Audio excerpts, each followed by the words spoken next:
Hello friends, back to Bhavani lifestyle. இது ஒரு சின்ன கருத்து வீடியோ, தள்ளி விட்டு போயிடாதீங்க. இந்த வீடியோ உங்களுக்கு ஃப்யூச்சரில் கண்டிப்பாக ட்ராவல் போகிறது யூஸ் ஆகும்.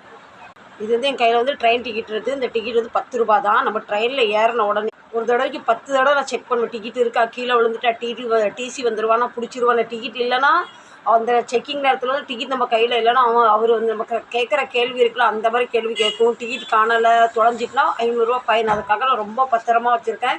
இது ஒரு நாள் டிக்கெட்டு, இது ஒரு நாள் டிக்கெட்டு, இது ஒரு நாள் டிக்கெட்டு. ட்ரெயினில் ஏறலேருந்து ஒரு 10 தடவை செக் பண்ணிடுவேன். என்ன மாதிரி உங்களுக்கு இந்த பழக்கம் இருக்கா? நம்மள டிக்கெட் போயிடாமல் இல்லாமல் இருமோ, நம்ம கவலைப்பட்டு போயிருமோ, நம்ம மானம் போயிருமோ, அவமானம் பட்டுருவோமோ, 500 ஃபைன் கட்டுறோன்னு. அதனால இந்த டிக்கெட்டு சில டிக்கெட் டிசி அவங்க வச்சுக்கிறாங்க, சில டிசி நம்மளுக்கு திருப்பி நம்ம டிக்கெட் தராங்க. அதே மாதிரி பஸ் டிக்கெட்டு, இதுவும் நான் உடனே அங்கே கிழிச்சு போட மாட்டேன். சில இடத்துல டிசி கீழே நிற்பாங்க செக் பண்ணுறதுக்கு. நிறைய பேர் டிக்கெட் எடுக்காமல் ஏறிடுறாங்க. அவங்க படுற அவமானம் நான் கண்ணால் பார்த்துருக்கேன். டிக்கெட்டை பத்திரமா வைங்க. என்ன மாதிரி இப்போ இதுக்கு வேல்யூவே இல்லை. என்ன மாதிரி நீங்களும் டிக்கெட் கேர் பண்ணி